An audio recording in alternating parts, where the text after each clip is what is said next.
नाही, आणि आता समर्थांनी एक भीमरूपी नाही, समर्थांचे 11 भीमरूपी स्तोत्र आहेत. बर. आणि तिथे काय करतोस म्हणून जेव्हा आईने प्रश्न विचारला तेव्हा आईला समर्थ म्हणाले होते, आई चिंता करतो विश्वाची. वा. एक ऐतिहासिक घटना आहे आणि या ऐतिहासिक घटनेचे आपण साक्षीदार बनतो आहोत. ही आपल्यावर असणारी कुठली तरी कृपा आहे असं आपल्याला म्हणता येईल. आपला हा दुग्ध शर्करा योग आहे की स्वामींचा आज 50वा वाढदिवस आहे आणि आजच्या या दिवशी आपल्याला त्यांना भेटण्याचा प्रसंग आला.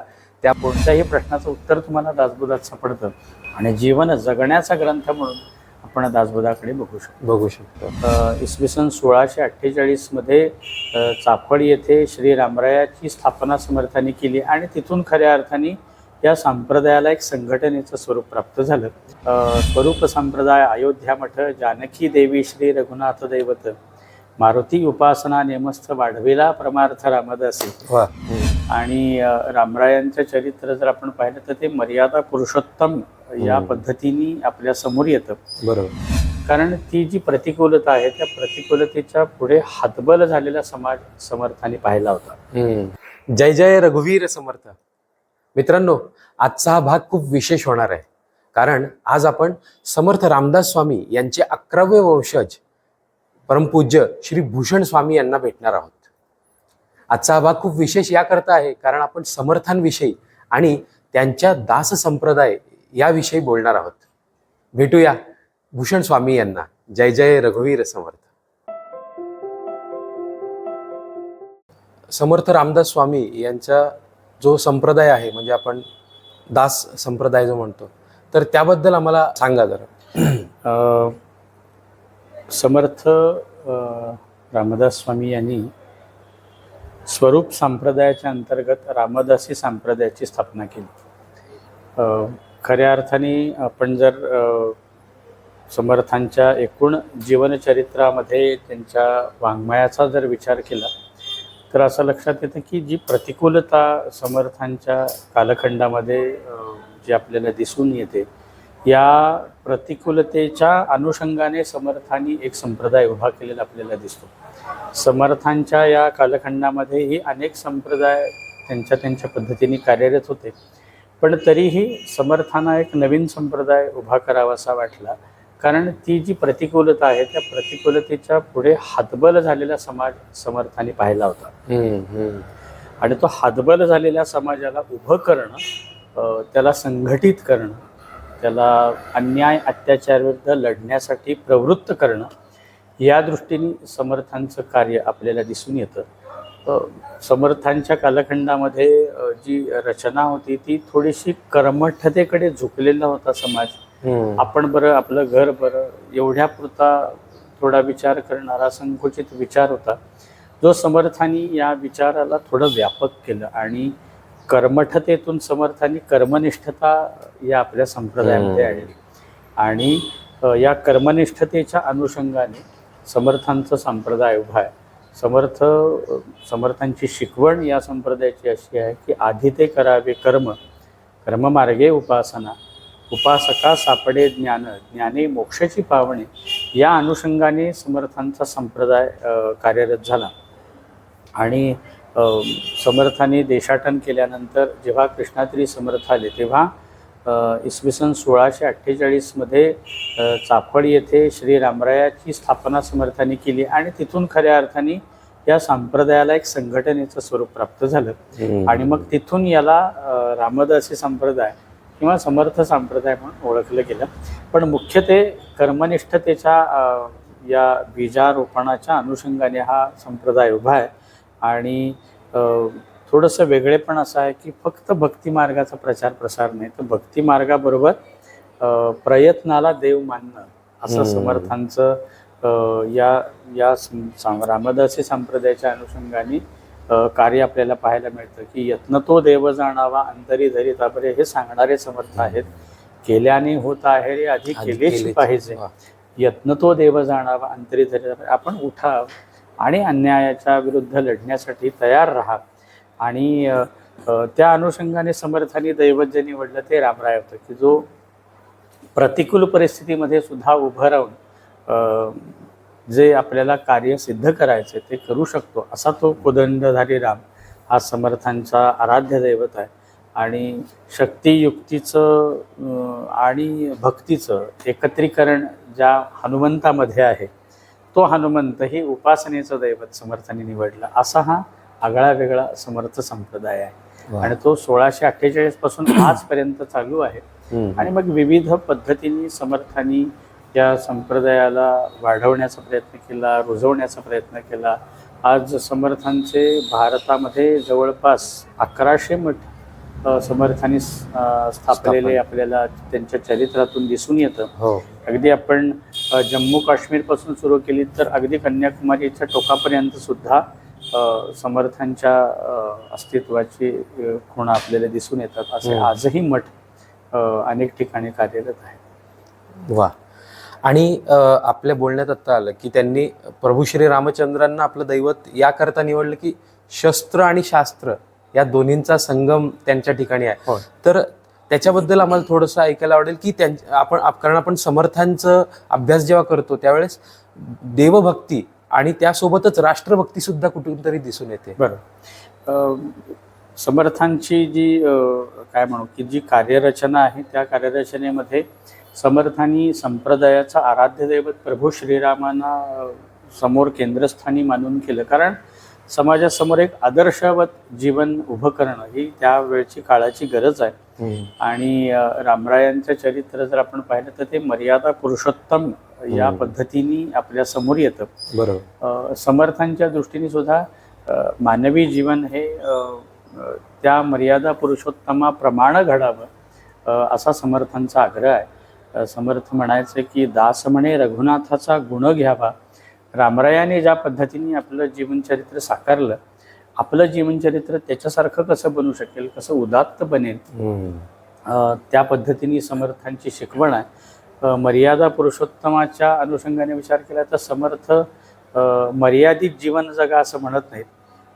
विपुल साधनांमध्ये सुद्धा आपल्या गरजा कशा मर्यादित ठेवता येतील. बरोबर. आणि जी एक वृत्ती आहे त्या वृत्तीचं मर्यादेमध्ये आपलं आचरण कसं राहील या दृष्टीने समर्थांनी रामरायाची उपासना, समर्थांचा आराध्य दैवत रामराय आहेत. आणि आपल्या सगळ्यांचं भाग्य आहे की अयोध्या मठ हा समर्थांनी सुद्धा स्वरूप संप्रदाय अयोध्या मठ जानकी देवी श्री रघुनाथ दैवत मारुती उपासना नेमस्थ वाढविला परमार्थ रामदासी, हे समर्थांचं जे ब्रीद आहे ज्या अयोध्येमध्ये आता प्रभू श्रीराम पुन्हा स्थानापन्न होत आहेत, हे आपल्या सर्व समर्थ भक्तांसाठी, रामभक्तांसाठी एक ऐतिहासिक घटना आहे. आणि या ऐतिहासिक घटनेचे आपण साक्षीदार बनतो आहोत. ही आपल्यावर असणारी कुठली तरी कृपा आहे असं आपल्याला म्हणता येईल. वा वा. भीमरूपी महारुद्र जे मारुती स्तोत्र त्यांनी लिहिलं, तर त्याच्यामागे त्यांची काय भूमिका असली म्हणजे असेल? नाही, आणि आता समर्थांनी एक भीमरूपी नाही, समर्थांचे 11 भीमरूपी स्तोत्र आहेत.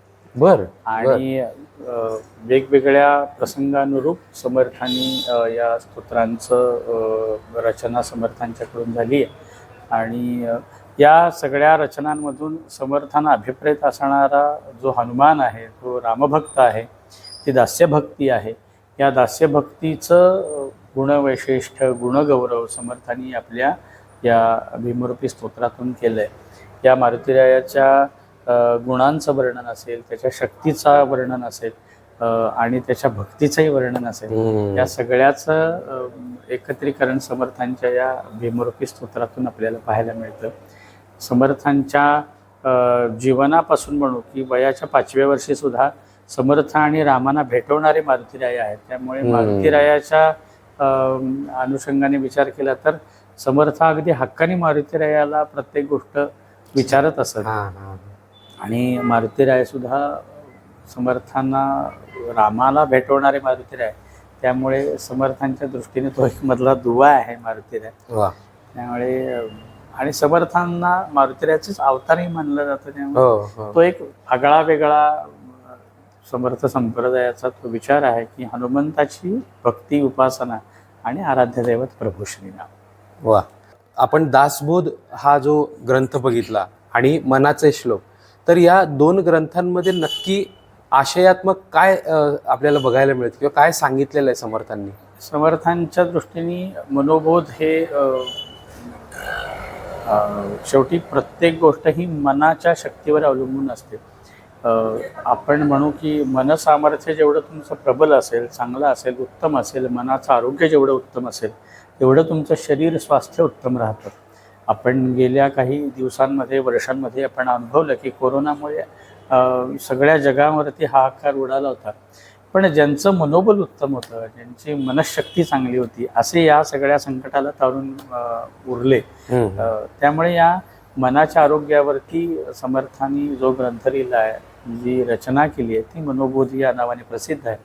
आणि जीवनाच्या सर्वही काय म्हणू की ज्या काही आपल्या नित्य मानवी जीवनाला घडवण्याचा जो ग्रंथ आहे तो दासबोध आहे असं आपल्याला म्हणता येईल. की कोणतीही गोष्ट दासबोधामध्ये समर्थांच्याकडून राहिलेली नाही. कोणत्याही प्रश्नाचं उत्तर तुम्हाला दासबोधात सापडतं. आणि जीवन जगण्याचा ग्रंथ म्हणून आपण दासबोधाकडे बघू शकतो. जाता जाता तुम्हाला एखादा प्रसंग सांगायला आवडेल थोडक्यात, म्हणजे त्यांच्या आयुष्यातला, समर्थांच्या आयुष्यातला?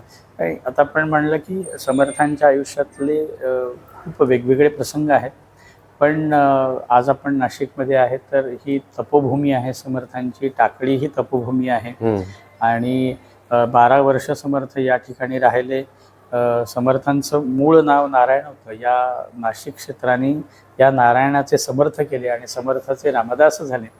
त्यामुळे या नाशिकचं समर्थ संप्रदायावरती अनन्य उपकार आहेत. म्हणून समर्थांना इथे येण्याची जी प्रेरणा आहे ती त्यांच्या आईकडूनच मिळाली. कारण वयाच्या 5व्या वर्षी जेव्हा समर्थ या प्रतिकूल परिस्थितीच्या समोर हतबल झाले आणि अंधाऱ्या कोठडीत बसले, आणि जेव्हा आईनी शोध घेतला तेव्हा ते सापडल्यानंतर इथे काय करतोस म्हणून जेव्हा आईने प्रश्न विचारला, तेव्हा आईला समर्थ म्हणाले होते, आई चिंता करतो विश्वाची.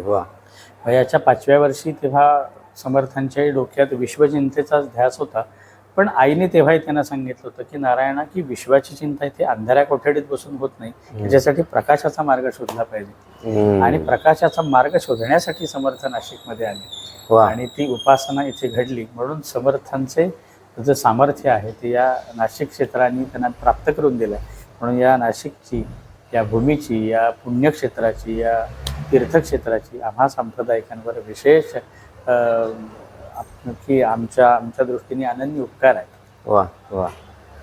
शेवटी जाता जाता आमच्या रसिक प्रेक्षकांसाठी तुमच्याकडून काही संदेश, की आजची आपण परिस्थिती आजूबाजूला बघतोय की ती विशेषतः हिंदूंसाठी थोडीशी अवघड होत चाललेली आहे, तर त्यासाठी तुमच्याकडून? अर्थात संघटित होणं हा समर्थांच्या दृष्टीने महत्त्वाचा विषय आहे. आपण संघटित होणं ही काळाची गरज आहे. एकत्र असलं तर ते शक्तीच्या स्वरूपात उभं राहू शकतो.